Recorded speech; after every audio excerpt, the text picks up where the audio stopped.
तानिया, ये क्या तरीका है बेटा अपनी भाभी से बात करने का? माना कि वह तुमसे छोटी है, लेकिन इसका मतलब ये नहीं कि तुम उससे कुछ भी बोल दोगी। मायके के दरवाजे की डोरबेल बजाने ही वाली थी कि शालिनी जी ने अपनी भाभी गरिमा की आवाज सुनी। मम्मी, अब ऐसा भी क्या बोल दिया मैंने? मेरा मन था गट्टे की सब्जी खाने का, इसीलिए बोला था बनाने के लिए, और वो तो नानुकुर करने लगी। शुक्र मनाओ कि ना नुकर ही किया है, मुंह पर मना नहीं किया। चाहती तो वह भी कर सकती थी, इस घर की बहू है वह। और अगर तुझे गट्टे की सब्जी खानी थी तो पहले बोलना था ना। अब जब सारा खाना बन गया है, उसके बाद अगर तू बोलेगी तो वह कैसे तुझे अलग से बना कर देगी? तू जानती है तेरे पापा की तबीयत ठीक नहीं है, उनके लिए अलग खाना बनाती है, हमारे लिए अलग बनाती है, गोलू के लिए अलग हल्का फुल्का बनाती है, क्योंकि उसने अभी-अभी खाना सीखना शुरू किया है। और क्या-क्या करेगी वह अकेली? आगे से अपनी भाभी को कुछ भी बोलने से पहले 2 बार सोचना। मैं तो आज हूँ, कल नहीं हूँ, लेकिन मेरे जाने के बाद तेरी यही भाभी तेरा मायका रोशन रखेगी। यह बात याद रखना। जैसे ही गरिमा और तानिया की बातचीत खत्म हुई, शालिनी जी ने डोरबेल बजा दी। चेहरे पर सामान्य मुस्कान रखते हुए उन्होंने घर में प्रवेश किया। थोड़ी देर बाद सभी ने साथ बैठकर खाना खाया और अपने-अपने कमरों में चले गए। लेकिन उस रात शालिनी जी की आंखों से नींद गायब थी। बार-बार गरिमा भाभी की कही बात उनके कानों में गूंज रही थी। तेरे जाने के बाद तेरी यही भाभी तेरा मायका रोशन रखेगी। सही ही तो कहा था उन्होंने। माँ-बाप के रहते मायका अपना लगता है, लेकिन उनके बाद भी अगर वही अपनापन चाहिए तो भाभी से रिश्ता अच्छा रखना पड़ता है। अगर शुरुआत में ही रिश्तों में कड़वाहट भर दी जाए तो समय के साथ वही नफरत एक बड़े पेड़ की तरह फैल जाती है। काश मेरी माँ ने भी मुझे समय रहते समझाया होता। अगर उन्होंने हर बार मेरा पक्ष लेने की जगह मुझे सही गलत सिखाया होता, तो शायद आज मैं पूरे 5 साल बाद मायके नहीं आई होती। हर त्योहार पर आती, हँसती, खिलखिलाती और भाभी के गले लगकर प्यार पाती। तपस्या भाभी तो बिल्कुल गरिमा जैसी ही थी, सुबह से रात तक पूरे घर के लिए भागती रहती थी। लेकिन मैंने कभी उनकी मेहनत नहीं देखी, मैं बस कमियाँ निकालती रही। कभी कहती भाभी ये क्या बनाया है, कभी कहती आप तो कुछ ढंग से करना आता भी है। अगर मेरा मन कुछ खाने का होता तो बिना सोचे ऑर्डर दे देती। कभी यह नहीं सोचा कि वह भी थकती होंगी, उन्हें भी आराम चाहिए होगा।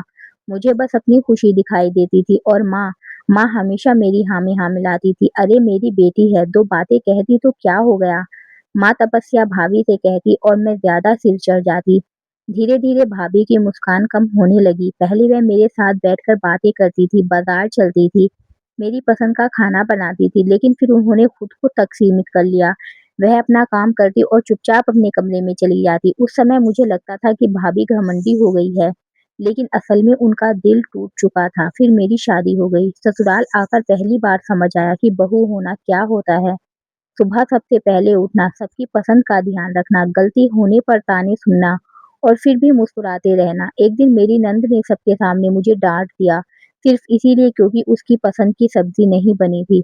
उस रात मैं तकिए में मुँह छिपाकर बहुत रोई। तभी पहली बार तपस्या भाभी का चेहरा आँखों के सामने आया।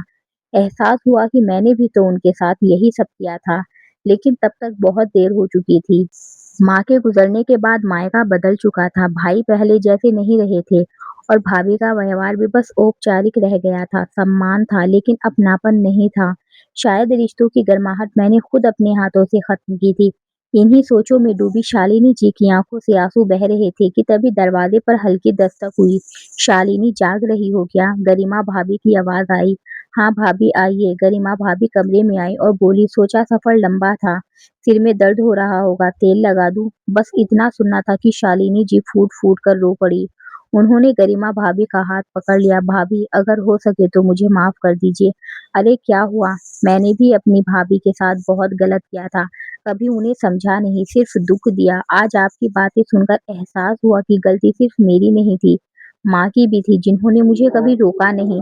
गरिमा भाभी ने प्यार से उनका सिर सहलाया और बोली, पुरानी बातें दिल में रखोगी तो खुद को ही तकलीफ दोगी।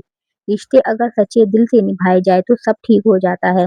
सुबह जब शालिनी जी वापस जाने लगी तो गरिमा भाभी ने उनके हाथ में बेसन के लड्डू का डिब्बा पकड़ा दिया। रास्ते में खा लेना, तुम्हें पसंद है ना?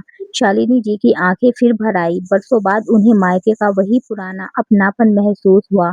उन्होंने गरिमा भाभी के गले लगा लिया। उस दिन उन्हें समझ आया कि मायका सिर्फ माँ-बाप से नहीं चलता, उसे जिंदा रखती है घर की बहू। अगर उसे सम्मान और प्यार मिले तो वह वही बहू पूरे घर की रोशनी बन जाती है। अगर नंद अपनी भाभी को बेटी जैसा सम्मान दे और भाभी नंद को बहन जैसा प्यार दे तो मायके की मिठास कभी खत्म नहीं होती। रिश्ते प्यार से बनते हैं और अहंकार से टूट जाते हैं। कहानी पसंद आई है तो वीडियो को लाइक करें, चैनल को सब्सक्राइब करें और मिलते हैं एक नई कहानी के साथ।